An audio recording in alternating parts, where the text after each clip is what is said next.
이 이야기는 저보다 한참 이 자동차 영업을 많이 하신 선배님이 겪었던 얘기고, 이분 같은 경우에는 지금은 퇴사를 하셔서 개인적인 장사를 하고 계세요. 네. 나이는 지금 50대 후반이시고 연배 차이가 많이 나는데도 저를 많이 이뻐해 주셨고 또 편하게 대해 주셔가지고 네. 이분이 이 일을 그만두셨어도 그분 가게에 가서 놀기도 하는데, 돌비님이 저번 날에 저한테 주변에 한번 물어보면은 뭐 얘기가 하나 있을 수도 있겠다고 해서 물어보고 다녔는데, 정말로 이런 얘기가 있구나 하는 이런 사연이 그분을 통해서 나오게 됐어요. 이분 같은 경우에는 일단은 종교는 없으신데 조상님들을 위해서 1년에 한 번 정도 구순하시는 그런 분이세요.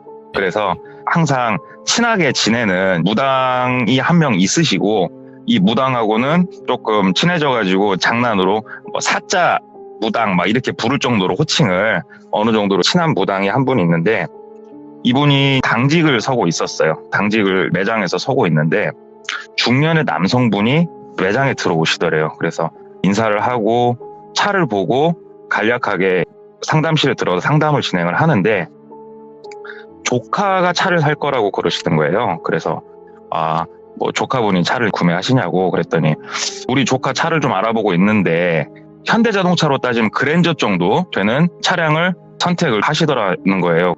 지금부터 20년 정도 전이니까 이거는 조금 이상한데, 그 나이에 이걸 탄다고? 20대 중후반이? 네. 하지만 산다고 하면 문제가 될 건 없기에 이 차 가격은 얼마고 차가 나오는 데는 얼마 정도 걸립니다. 이제 간략하게 얘기를 해줬더니 그 조카의 신분증하고 계약금 정도를 걸고 전액 할부를 진행하시겠다고 말씀을 이제 주시더래요.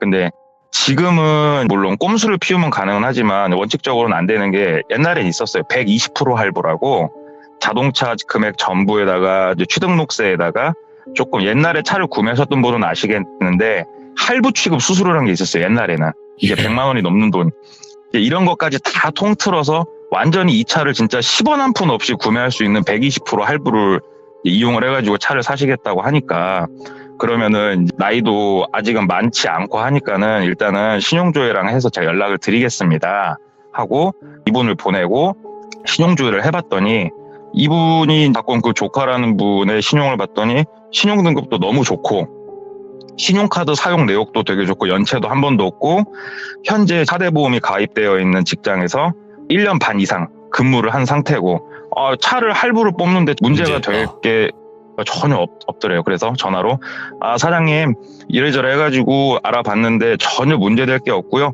다만 근저당 설정만 좀 붙여가지고 차량을 진행을 시켜드리겠습니다 말씀을 드렸더니, 그래도 우리 조카가 인생 첫 차인데 이런 근저당 설정 같은 건 좀 안 붙었으면 좋겠는데 우리 딜러님이 한번 그건 알아봐 줄 수 없겠냐 이렇게 말씀을 주시더라는 거예요. 그래서 예, 제가 다시 한번 알아보겠습니다 하고, 딜러하고 자사 캐피탈 할부사 직원하고 친분이 있으니까 이 정도 조건이면 굳이 근저당 설정을 안 붙여도 되지 않겠냐 얘기를 해가지고 근저당 설정 없이 진행하기로 해서 이 차량을 출고를 했대요.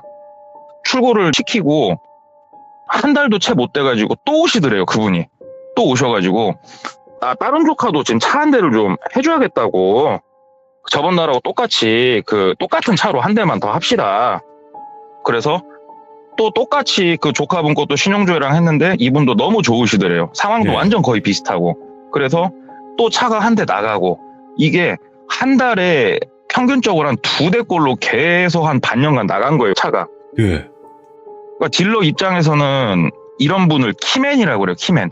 차를 많이 소개를 해주고 내 편에 서서 영업을 같이 해주시는 그런 존재. 그래서 처음에는 키맨이라고 생각을 하고 너무 좋아했는데 이게 한두 대가 아니고 거의 매달 평균 2대니까 2대가 넘을 때도 있을 거잖아요. 그러다 보니까는 조금 의아한 생각이 들긴 했어도 어찌됐건 이분 비율을 거스를 수 없기에 또 자기도 손해볼 게 없기 때문에 그냥 그대로 진행을 했었다 그러더라고요.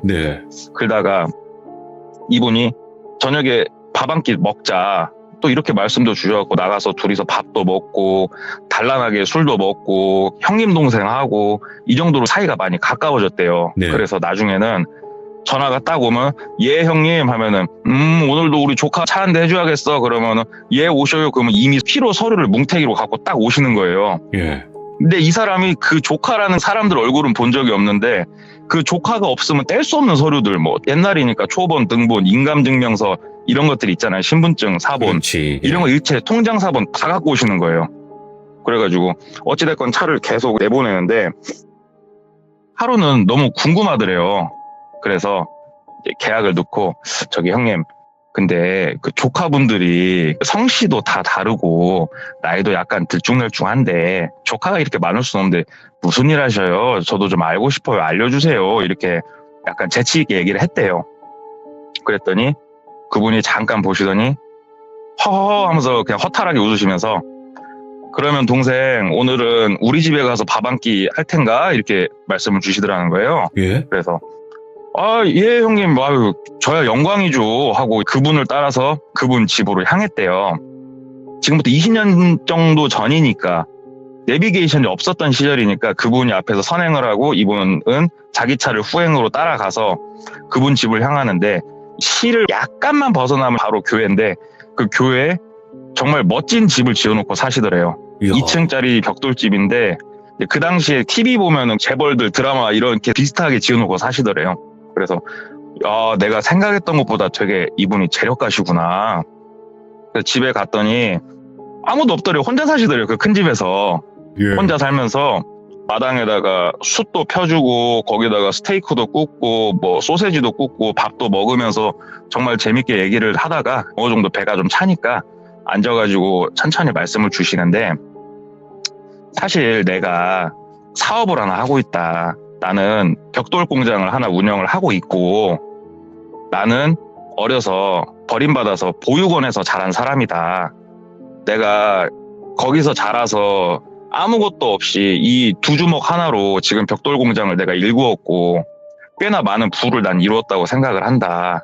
그래서 내가 번 이 돈을 나와 같은 환경, 나와 같은 느낌을 받는 이 보육원에 있는 아이들한테 나는 지금 베풀고 있다. 그래서 어려서부터 얘네들을 난 봐왔고 얘네들이 커서 사회에 나오면 전액장학금 받고 대학교를 다니지 못할 것 같으면 차라리 기술을 배우던가 사회에 진출해서 일을 해라. 나는 그렇게 가르치기 때문에 얘네는 딱 성인이 되자마자 군대를 가든가 남자 같은 경우엔 그렇게 해서 군대가 마치면 바로 일을 시작을 하고 어느 정도 얘가 자리를 잡으면 차를 한 대 내가 이렇게 선물을 해주는데 내가 마냥 돈이 있는 것도 아니고 이 아이가 할부로 이렇게 차를 사면은 내가 그래도 할부금에서 상당 부분을 내가 지원을 해준다. 이 아이가 부담을 안 갖도록. 예. 내가 살면서 어른이 되면서 난 이 자동차가 너무 부러웠다. 그래서 난 아이들한테 이렇게 베풀어 주고 싶다. 그리고 이 보육원을 현재는 본인이 한마디로 뭐 인수 이런 건 아니지만 운영을 꾸려서 가고 있다고 이렇게 말씀을 주시더래요. 네. 그러면서 옆에 방으로 데리고 가니까 트로피도 있고 뭐 상장도 있고 아이들 사진도 있고 쭉 걸려 있더래요.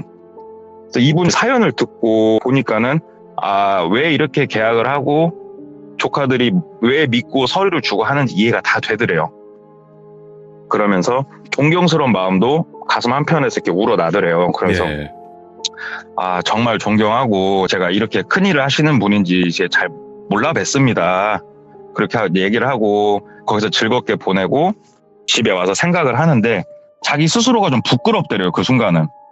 이분은 진짜 자기 조카라고 생각하고 다른 아이들을 위해서 이렇게 베풀고 사는데 나는 너무 내 이속만 챙기면서 돈 벌었다고 좋아하지 않았나 이런 생각이 들어서 앞으로 그분이 계약을 하고 차가 나갈 때는 자기 사비를 들여서 썬팅이라도 좀 더 좋은 거 옛날에 GPS라고 다는 것도 좀 더 좋은 거 이런 걸 해드리면서 그렇게 했는데 그러다가 시간이 좀 지나서 한 번씩 낮에 졸리고 하면은 아까 말씀드린 친한 무당집에 가가지고 잠도 자고 커피도 먹고 가끔 그렇게 논대요 이분이. 네. 그래서 그날은 할 일이 없어갖고 무당집으로 갔대요. 무당집에 가가지고 뭐 예약 같은 것도 없으니까 하도 친하니까 그냥 무당집 보통 문이 열려 있잖아요. 문 열고 그냥 들어가갖고 손님 없길래 저 왔어요 하고 들어누워서 있으려고 하는데 그 무당분이 이렇게 쏙 보더니 너 요즘 어디 좀 갔다 왔어? 이렇게 묻더라는 거예요. 그래서 요즘 맨날 일하지 제가 어딜 갔다 와요. 그랬더니 아닌데 너한테 지금 나선 안 될 냄새가 좀 난다. 이 냄새는 어디 가서 그냥 묻어오는 이런 냄새가 아닌데 너 요즘 뭐 하고 다니니? 이렇게 묻더라는 거예요. 저 요즘 그냥 진짜로 차 팔고 저녁에 친구 만나 술 한잔하고 이런 거 말고는 어디 간 적 없다 그랬더니 너 혹시 어디서 객사한 사람 장례식장 이런 데 갔다 왔어? 막 이렇게 묻더래요. 그래서 아니 클로엔 장례식장 근처도 간 적 없다고 그랬더니 고개를 갸우뚱갸우뚱 하면서 아닌데 이런 냄새가 너한테 날 리가 없는데 왜 그러지? 뭐지? 이렇게 한참을 막 생각을 하더래요. 그러면서 너 내 말 잘 들어. 물가도 높은 곳도 가지도 말고 다른 사람 마음 아프게 하지도 말고 손해볼 것 같으면 네 돈 손해보고 완전 너를 낮추고 살아. 너 사람이란 게 다 명운이 있어. 네 명운이 지금 흔들려. 이렇게 위험할 때 항상 몸 낮추고 살아. 지금 네 상황이 좀 이상해 보여. 조심해. 이렇게 얘기를 하니까 이분이 장난식으로 받아쳤대요.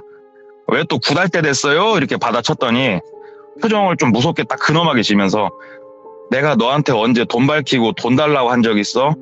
진심이야. 내 말 잘 들어. 조심해. 강하게 몇 번 얘기를 하더래요. 그래서 아유 알았다고 그냥 얘기를 하고 무당집에 나왔는데 기분이 찝찝하잖아요. 기분이 찝찝해가지고 그냥 늘 하던 대로 또 차 팔고 뭐 하고 그러고 있는데 그 사업가분이 또 왔대요. 또 조카가 차를 산다고. 그래서 와가지고 계약을 놓고 하는데 이번에는 그 사업가분이 얘기를 하더래요. 내가 지금 하고 있는 사업에 대해서 동생하고 좀 얘기를 나누고 싶은데 혹시 시간 좀 내줄 수 있겠냐. 그래서 아유 형님 뭐 언제든지 말씀 주시라고 그랬더니 그러면 내가 지금 한 군데 들렸다가 갈 테니까 우리 공장으로 향할 건데 내가 서류 하나 줄 테니까 그 무슨 동 큰 빌딩 옆에 무슨 빌라 몇 호에만 이건 넣어주고 옆에 무슨 군청으로 좀 와 이렇게 말씀을 했대요. 그래서 얘하고 우체통에 넣고 군청에 갔더니 그 사업하시는 분이 차를 대고 기다리고 있고 그분 차 뒤를 따라서 그분 벽돌 공장으로 향했대요. 벽돌 공장으로 쭉 가고 있는데 거의 다 왔을 때쯤 그 무당이신 분한테 전화가 이렇게 걸려오더래요. 그래서 여보세요 하고 받았더니 자기가 지금 굴러 떨어져가지고 일어날 수가 없다고 통증이 너무 심하고 내가 지금 너무 죽겠는데 119고 뭐고 지금 네가 빨리 좀 와주라고 나 지금 너무 힘들고 나 이러다 잘못될 것 같다고 막 너무 다급하게 소리를 지르면서 애원을 하더래요. 예. 그래가지고 어디가 어떻게 다치셨는데요? 그랬더니 빨리 좀 와 빨리 좀 하면서 소리를 질러가지고 이제 사람이 걱정이 되니까 벽돌 공장 다 와가지고 입구 앞에 차를 세우고 내려가지고 그 사업하시는 분한테 정말 죄송한데 제가 정말 친하게 지내는 형님이 한 분 계시는데 지금 크게 다쳤다고 제가 좀 가봐야 될 것 같다고 정말 죄송한데 다음에 혹시 말씀 나누실 수 없겠냐. 그랬더니 그 사업가분이 그런 일 있으면 가보시라고 흔쾌히 말씀하셔가지고 바로 차를 돌려갖고 무당집으로 그냥 쏘고 갔대요. 쏘고 가가지고 무당집에 도착을 해서 내려서 딱 방에 올라갔더니 앉아갖고 그냥 있더래요. 되게 멀쩡하게. 그래갖고 어디가 어떻게 다치셨어요? 그랬더니 그게 아니고 너 이리 좀 앉으라고. 앉았더니 너 방금 도대체 어디 가는 길이었냐고 글들하는 거예요. 무당이. 그래갖고 도대체 뭔 소리냐고 말을 하라고 사람을 이런 식으로 부르는 게 어딨냐고 이렇게 화를 냈더니 내가 항상 매일 밤 내가 정말 아끼는 사람들은 기도를 해주는데 방금 네 명줄이 끊어졌다고 그거 아냐고 너 지금 너 방금 너는 지금 죽었다 살아난 거 아냐고 너 도대체 어디 갔다 왔냐고 막 호통을 치더라는 거예요. 그 무당이. 그래가지고 제가 이렇게 해가지고 차를 판매하시는 분이 있는데 사업적인 얘기를 하자고 해갖고 그분한테 가는 길이었다. 그랬더니 야, 그 사람 정말 좀 아닌 것 같다. 이 사람 좀 이상하다. 그러면서 그 무당분이 그 사람 다음에 혹시 또 만날 때 그러면 나한테 연락을 좀 줘봐라. 나도 한번 그 사람을 만나봐야겠다. 이거 너 쉽게 생각하지 말아라. 지금 네 몸에서 내가 전에 맡았다는 그 냄새가 지금 진동을 하는데 사람 명이 끊어졌다가 지금 이렇게 순간적으로 다시 올 정도면 이거 보통 일 아니다. 내 말 허투루 듣지 말고 꼭 전화를 해라. 그래서 예 알겠습니다 하고 아니야 다를까 일주일 정도 지났는데 그 사업가분이 또 전화가 또 왔대요. 한 대 또 계약 넣는다고. 그래서 매장에 오시라고 몇 시에 만나자고 하고 무당 하시는 분한테 전화를 했대요. 몇 시에 우리 매장에서 지금 만나기로 했다. 그랬더니 무당이 매장 앞에 주차장에 미리 와서 기다리고 있고 그 사업하시는 분이 들어가서 만나니까 그 다음에 그 무당이 매장에 들어와서 차 구경하는 손님인 척 옆에서 빙빙 돌고 있는 거예요. 매장 안에서. 네. 다른 때하고 크게 다를 거 없이 상담을 이렇게 쭉 하고 오늘 사업 얘기를 좀 하자고 이렇게 얘기를 하면서 예 하는데 그 무당하시는 분이 이렇게 몸으로 밀어가지고 백밀러를 살짝 꺾어버리더래요. 그러니까 우지직 소리가 옛날 백밀러는 이렇게 뒤로 안 밀리는 차들이 많았거든요. 우지직 꺾이는 소리가 나니까 놀래가지고 아유 사장님 이거 뭐예요 하고 달려가니까 무당이 진짜 미안하다고 내가 깜빡 옆으로 민다는 게 이걸 밀어가지고 좀 손상을 입혔다. 그러면 이거는 이제 일이 생긴 거니까 그 사업하시는 분한테 정말 죄송한데 제가 이거 일 처리는 좀 해야 될 것 같은데 오늘은 좀 힘들 것 같다고 양해를 한참 구하고 사업하시는 분이 아유 참 동생 얼굴 보기 힘드네 하면서 다음에 그러면 내가 뭐 연락할 테니까 시간을 꼭 내줘 하고 나가시고 그분이 나가는 걸 확인을 하고 그 무당분한테 뭐 때문에 그러세요 했더니 무당이 서가지고 팔다리를 덜덜덜덜덜덜덜 떨더래요. 덜덜덜덜 떨더니 그 자리에 털썩 주저앉아가지고 저 사람 저거 사람 아니다고 저거 악귀도 아니고 저거 악마라고 저 악마인데 너 어쩌다 지금 저런 사람하고 같이 있는 거냐고 하면서 윗옷을 딱 주먹으로 잡으면서 내 말 잘 들어 너 저 사람하고 그만 얽혀 너 죽어 하면서 막 말씀을 하시더라는 거예요 무당이. 예. 근데 어떻게 생각하면은 이분 입장에서는 사실은 아무 일도 겪은 게 없거든요.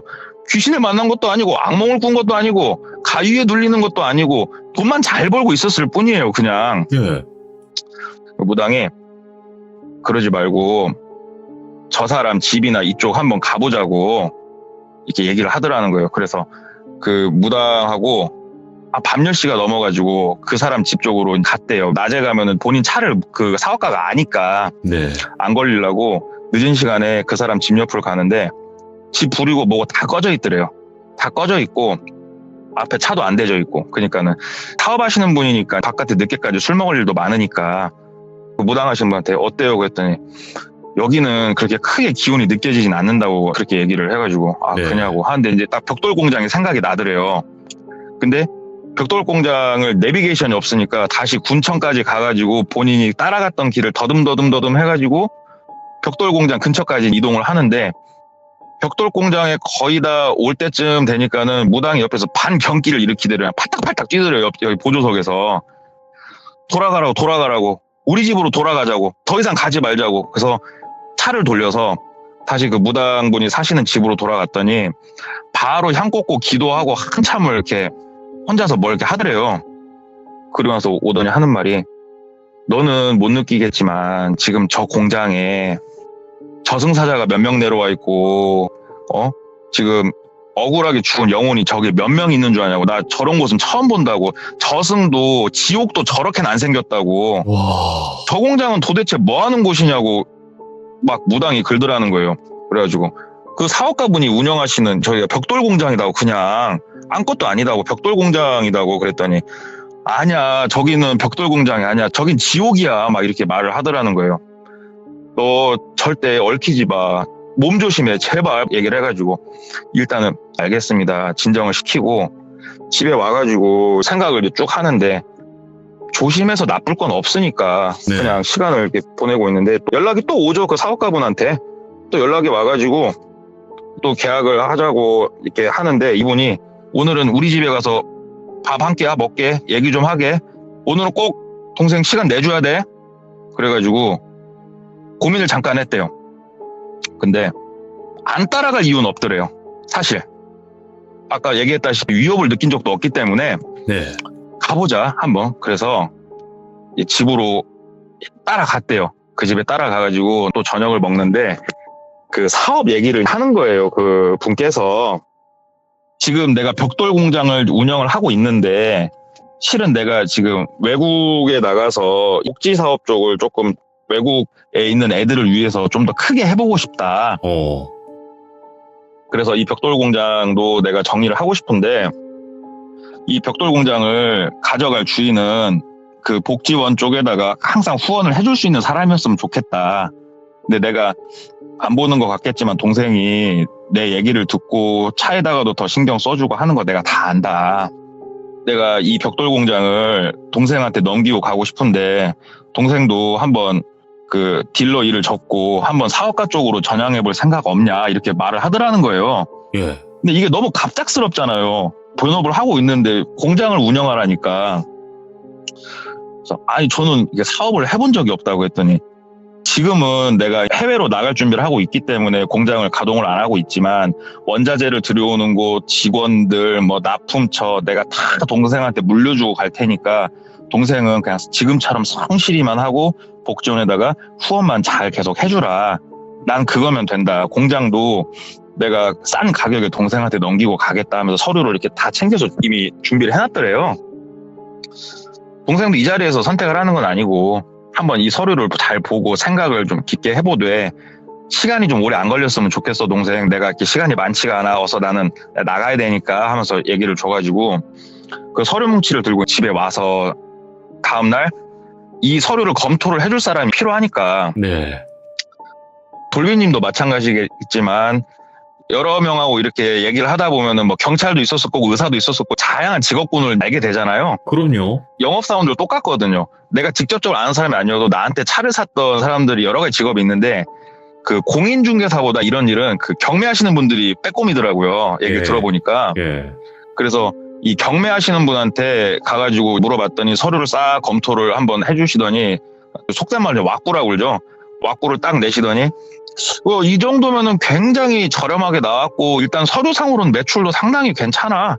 수익률도 좋고 이 조건이면은 뭐 부채도 지금 서류상으로는 없고 괜찮은데 인수할 만한데 그러더래요. 네. 근데 제가 뭔 돈으로 이걸 인수를 합니까? 당장 공장을 살 만한 돈이 어디 있겠습니까? 자동차 영업사원들이. 그래가지고 사업가분한테 전화를 하기 전에 고민을 했대요. 한참 하다가 하늘이 나한테 주신 기회다 이건. 나도 사장님 소리 한번 들어보면서 살자. 예. 물론 무당이 나한테 했던 말도 있지만 그래 이런 기회가 언제 와. 또 이분 또 해외로 나간다는데 나도 한번 사장님 소리 들으면서 다른 사람들이 열심히 일해서 벌어준 돈을 나도 편하게 한번 먹고 살아봐 이런 생각이 들더래요. 예. 그래서 사업가분한테 전화를 해서 그 형님께서 주신 자료는 검토 잘했고 제가 한번 맡아서 해보고 싶습니다. 이렇게 딱 얘기를 했는데 근데 제가 돈이 없습니다 형님. 돈이 없는데 이걸 제가 어떻게 할 수가 없지 않습니까? 그랬더니 방법을 얘기를 해주더래요. 일단 동생이 이 공장을 가져간다는 계약서를 쓰고 그 계약서 내용을 토대로 그 공장에 있는 시설과 부지를 가지고 담보대출을 받아서 돈을 주면 되는 그런 게 있다고 그러더라고요. 네. 그래서 같이 다음날부터 막 서류 뛸 거 띄고 은행 가서 알아보고 했더니 그쪽에서 제시한 거의 딱 그 정도 금액에 맞게 대출이 어느 정도 나오더래요. 자기가 갖고 있는 좀 더 보태면. 네네. 그래가지고 일단은 진행을 하기로 하고 어느 정도 진행을 이렇게 딱 시켜놨는데 그때부터 조금 이분 기분이 들떠 있는 거예요. 항상. 아 나도 이제 사장님이 되는구나. 룰루랄라 룰루랄라 노래 부르면서 네. 그렇게 있는데 매장에서 전화가 걸려왔대요. 그래서 예 하고 받았더니 지금 미안한데 매장으로 좀 복귀를 해달라. 그래서 매장에 들어갔더니 보통 자동차 전시장이 있고 보통 전시장 건물 그 건물 안에 영업사원들이 상주하는 사무실들이 또 있어요. 네. 그 사무실에 할부사 과장님이 와 계신데요. 그래서 할부사 과장이 나를 왜? 하고 사무실로 올라갔더니 할부사 과장이 땡땡씨 미안한데 지금 1년이 넘는 기간 동안 땡땡씨가 판매한 차량에 채권이 회수가 안 돼. 이거 혹시 땡땡씨 이거 뭐 일 있어? 이렇게 묻더라는 거예요. 그래서 예? 이게 무슨 말씀이세요? 그랬더니 리스트를 딱 보여주더래요. 여기 있는 사람들 채권이 회수가 안 돼 다. 근데 이 채권 회수율이 땡땡씨 지금 너무 심해. 하면서 이렇게 딱 보여주는데 이 사업가분을 통해서 나갔던 사람들 한 명 빼고 다 그 사람들이더래요. 다. 전부 다 할부금이 들어오고 있지가 않은 거예요. 지금 상황이. 예. 이거 저는 모르죠. 그렇게 얘기를 했더니 옆에 그 자동차 등록 원부라는 게 있어요. 이 원부를 떼게 되면은 이 자동차의 역사가 쭉 나오거든요. 원부까지 떼서 갖고 왔는데 차를 구매하고 진짜 한 달도 안 돼가지고 다 중고로 날렸더라고요. 차를. 전국 팔도 각지로 다 날렸더라고요. 차를. 예. 이걸 보는데 어이가 없더래요. 아니 조카들이 진짜로 멋진 사회생활하면서 타고 다녀야 될 차들이 소멸해서 얼마 안 돼갖고 근저당 설정이 안 됐으면 팔 수 있거든요. 네. 다 팔았고 할부금은 지금 안 내고 있고 이게 뭔 상황이지? 이렇게 하고 자기도 뻥 쪄갖고 서류를 보고 있는데 그 할부사 과장님이 땡땡씨 이거 일 커지니까 솔직히 말해. 작대한 거야? 이렇게 얘기하더라고요. 그러니까 작대가 뭐냐 작업대출. 작업대출 알아봐주고 있는 거야? 그래갖고 정말 아니다고. 정말 아니고 이런 고객이 있어가지고 이런 고객을 통해서 이렇게 내가 지금 차가 나가고는 있었는데 이분은 지금 복지원 사업도 하시고 사업을 따로 크게 하시는 분이어갖고 이런 걸 하실 분이 절대 아니다. 예. 사정 설명을 했더니 우리도 지금 이 부분에 대해서 본사에서 좀 더 지금 채권 추심 때문에 움직이고 있는데 일단은 알아두라고. 땡땡 씨가 지금 한 말은 뭔 말인지 알았으니까 다만 나중에 말 바꾸지 말으라고 얘기를 하더래요. 그래서 일단 알았다고 하고 집에 가가지고 생각을 하는데 어이가 없더라는 거예요. 왜냐하면 이 사업가가 처음에 차를 사가면서 했던 말하고 지금 이 할부사가 와가지고 벌어진 현실하고는 너무 동떨어져 있는 거거든요. 뭐냐? 예. 그래가지고 그 사업가분한테 전화를 했대요. 전화를 해가지고 죄송한데 여차여차했고 이런 게 있는데 혹시 이게 뭐냐고 했더니 사업가가 그게 무슨 말이냐고 조카들 지금 차 잘 타고 다니는데 그 혹시 동생 어디 가서 사업한다는 얘기 했냐고 여기 그랬고 몇몇 사람들한테는 얘기를 했죠. 그렇게 얘기를 하니까 주변에서 지금 동생 시세 많은 거 아니야? 동생도 한번 개인적으로 알아봐. 그런 일이 있는지 없는지. 동생 나를 지금 1년 넘게 보면서 그렇게 나를 못 믿어? 하면서 오히려 역정을 내시더라는 거예요. 예? 그래가지고 예 알겠습니다 하고 전화를 끊고 도대체 이게 뭐지 하는데 사실은 할부사는 거짓말을 하진 않거든요. 이게 절대로. 그래서 그 원부를 한부 팩스로 보내달라고 해갖고 본인이 원부를 보면서 이게 중고 상사로 전국 각지로 팔려 나갔는데 그 중에 한 군데 연락을 해봤대요. 그쪽 상사에다가. 그랬더니 가장 최근에 나간 거 기억을 하더래요. 그래서 그 상사 직원분한테 나 여기 땡땡 자동차 누군데 내가 이렇게 판매를 한 고객이 차를 그쪽에 날렸다고 하는데 혹시 이 차량 기억하십니까? 그랬더니 기억을 한대요. 왜 그러냐면은 신차를 갖다 중고로 팔았으니까 이런 건 정말 흔치가 않으니까. 네. 혹시 그분 그 인상착의가 어떻게 되시냐고 그랬더니 그 사업가분 인상착의를 딱 얘기를 하더래요. 그 순간 느낌이 참 쎄하더래요. 이거는 누가 봐도 사업가가 지금 거짓말을 하고 있는 거거든요. 예. 그래가지고 사업가한테 이거를 지금 따져야 되나 어째야 되나 고민을 하는데 안 따지기로 했대요. 네. 안 따지고 공장을 본인이 그냥 인수만 하면 되는 문제니까 어차피 자동차업은 자기는 끝낼 생각이었고 오케이 그러면은 더 이상 파고들지 말자. 뭘 했든 상관없어. 정확하게 난 서류 확인해가지고 이 공장을 정상인 상태로 내가 갖고 와서 대출을 받아 이 사람한테 돈을 주고 난 회사 운영을 하면 돼. 이런 생각에 빠져 있었다고 그러더라고요. 네. 근데 이번에는 할부사에서 다시 전화가 온 거예요. 그래서 할부사에 직원이 들어와가지고 다시 갔더니 설명을 해주더래요. 사건이 커졌다. 채권을 추심하기 위해서 지금 할부금을 안 내는 사람들이 전화가 안 돼서 집으로도 방문을 할 수가 있거든요. 이야. 하다 안 되면은 따로 채권 추심을 전문적으로 하는 회사에다 넘기게 되는데 그 전 단계에서 이 할부사에서 직접 움직여 본 거예요. 워낙 이게 크니까 인원수가 많으니까 한 명한테 나간 인원수가 단 한 명도 찾을 수가 없는 거예요. 서류로 들어왔던 직장을 가봐도 그런 사람이 다닌 적이 없고 그 사람 주소지를 가봐도 그 사람이 거기에 산 흔적도 없고 이게 뭔 귀신한테 서류 받아갖고 나간 것도 아니고 아무것도 없는 거예요. 그래서 할부사에서 경찰에다가 의뢰를 한 거예요. 사건 착수를 좀 해달라. 이거는 작업대출 사기건인 것 같다. 네. 사건 접수를 해놨으니 땡땡씨도 조만간에 전화가 올 거니까 가가지고 성실하게 조사에 응해라. 미리 얘기를 해준 거예요. 네. 이 얘기를 듣고 나오니까 이 사람은 머릿속이 터져버리죠. 그럼요. 나는 그냥 단순히 넘어가면 될 거라 생각했는데 그래가지고 사업가한테 전화를 했더니 전화기가 꺼져 있더래요. 다음날 전화를 해도 꺼져 있고 저녁에 전화를 해도 꺼져 있고 계속 그냥 전화기가 꺼져 있더래요. 네. 그렇게 허무하게 3, 4일이 지나고 경찰서에서 아니나 다를까 전화가 왔대요. 한번 조사 때문에 나오시라고. 그래서 경찰에 출두를 해가지고 조사를 받는데 있는 그대로 다 얘기를 했대요. 네. 다 얘기를 했더니 일단은 이게 여신거래법에 걸리잖아요, 사실은. 근데 거기까지 굳이 파고들진 않겠다. 일단은 이 말이 맞으면 당신은 잘못한 게 없지 않냐. 여신거래법 빼고는 네. 이 작업대출 사건에 연루된 건 없지 않냐. 그래갖고 자기는 정말 몰랐다. 이렇게 얘기를 하고 경찰이 사건 접수를 하고 자기는 다시 얘기 다 하고 집에 가가지고 경찰에 이 지방도시는 다 아는 후배나 형들이 한 명씩 있거든요. 두려운 마음에 전화를 해가지고 내가 이런저런 일이 있어가지고 경찰에 갖고 이렇게 조사를 받았는데 억울하고 뭐 네가 얘기 좀 해주고 알아봐 줘라 여차저차 얘기를 하는데 며칠 있다가 자기 아는 경찰한테 전화가 와서 얘기를 해주더래요. 야, 그 사건 되게 이상하다고. 찾을 수가 없대요. 아무도 찾을 수도 없고 네가 말한 그 사업가라는 분 CCTV가 있거든요. 매장에 가면. 네. CCTV 사진을 이렇게 다 비교를 해봐도 그 벽돌 공장 원래 소유주하고 얼굴이 달라요. 그러니까 다른 사람인 걸로 보여진다.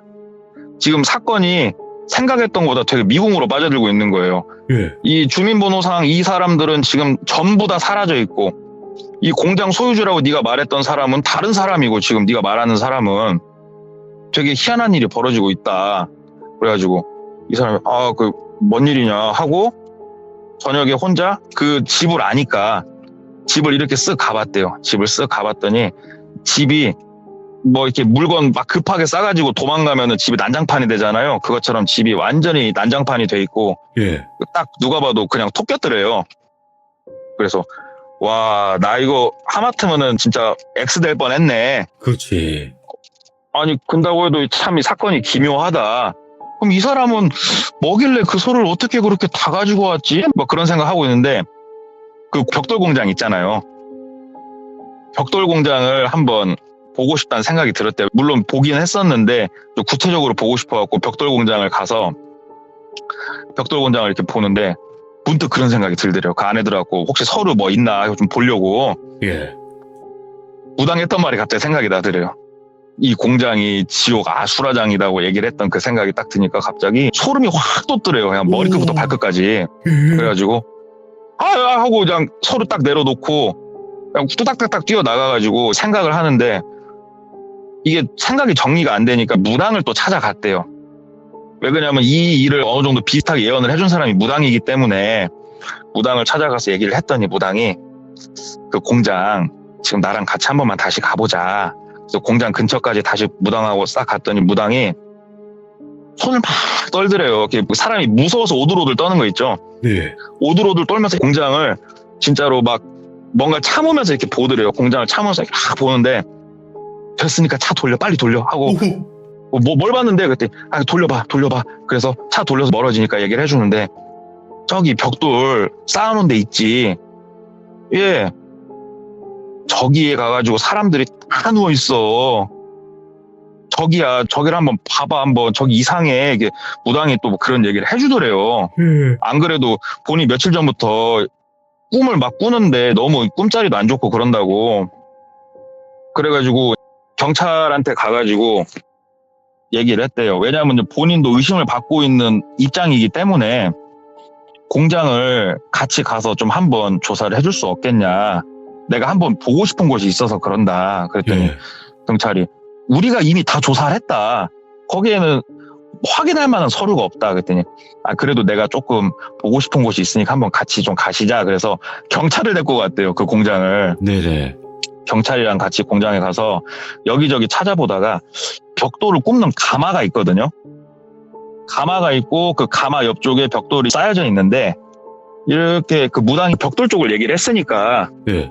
벽돌을 이렇게 보는데 진짜 벽돌밖에 없더래요. 그냥 벽돌만 쌓여져 있더래요. 그래서 이렇게 벽돌 보고 가마 쪽 이렇게 보면은 저도 잘은 모르는데 이분도 잘은 모르는데 벽돌을 만들려고 하면은 흙이나 아니면 돌 같은 걸 곱게 빻아서 이거를 이렇게 뭐 쟁여서 넣어서 굽나 봐요. 네.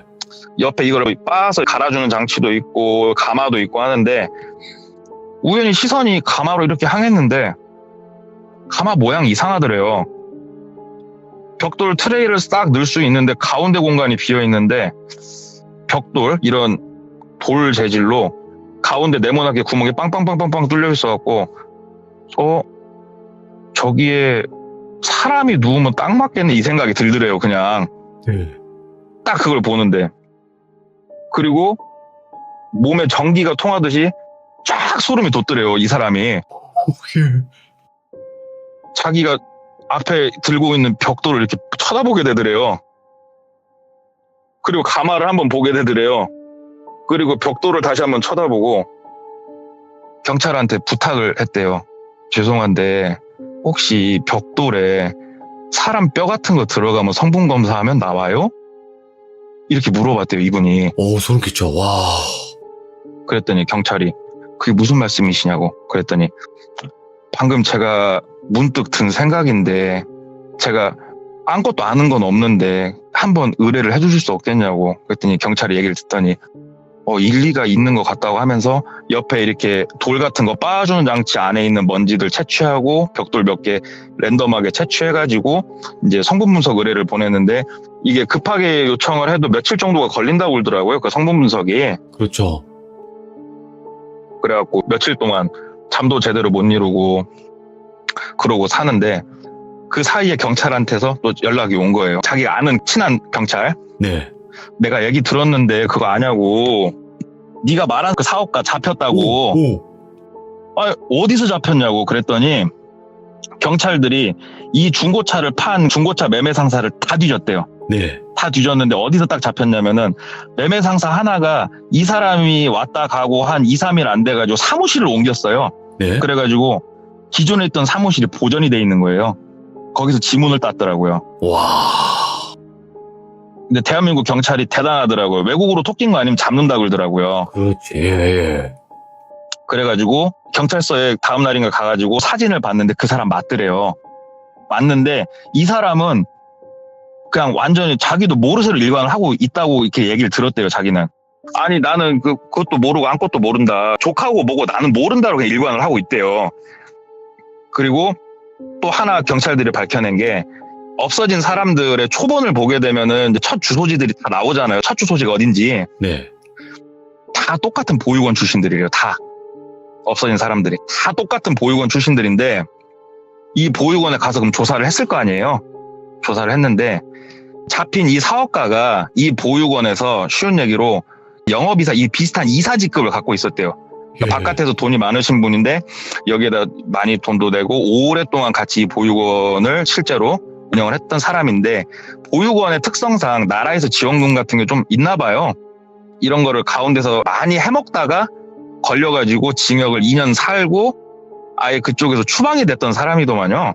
근데 애들하고 관계는 참 좋았대요, 이분이. 그러니까 좀 물론 가운데 돈을 헤쳐먹긴 했지만 네.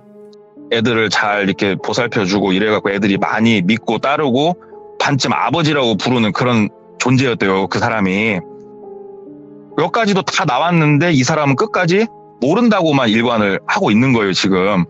그래가지고 참 대단하다 그렇게 생각을 하는데 분석 결과가 나왔대요. 드디어. 예. 이게 사람인지 동물인지 특정 지을 수는 없으나 뼈 성분이 검출이 된 거예요.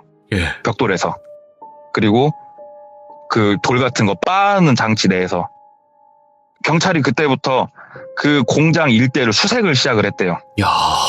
혹시 시신이나 이렇게 그런 게 묻혀져 있는 일대를 샅샅이 수색을 했는데 머리카락 하나 안 나왔대요. 네. 아무것도 안 나왔고 이 사람은 끝까지 나는 아무것도 잘못한 게 없고 그래 솔직히 이 공장을 내가 넘기려고는 했다. 그건 인정을 하는데 여기서도 되게 미스테리한 일이 하나 벌어지는 게 실제로 이 공장 주인이 있을 거 아니에요. 이 공장 주인도 사라졌어요. 이 사업가라는 사람이 이 공장 주인 행세를 하면서 이게 옛날이니까 가능한 것 같아요. 그 당시니까. 와. 그러면서 이 모든 사건을 일으키면서 다닌 거였는데 일단 진실은 알 수가 없어요. 끝까지 이 사람은 아니라고 하니까. 제 선배 그분 생각으로는 나한테 다 떠넘기고 중국으로 그냥 가려고 했겠거니 그렇게 생각을 했대요. 그분이. 네네. 근데 여기서 하나가 더 밝혀지더래요. 이 사람이 그 사업하시는 분의 집을 갔을 땐 항상 1층에서 고기 구워 먹고 놀고 했는데 자기도 기억이 없더래요. 2층으로 올라가는 길이 계단을 본 적이 없더래요. 근데 경찰들이 조사를 해보니까 2층에 수술방이 있더래요. 네. 무슨 말인지 혹시 아시죠?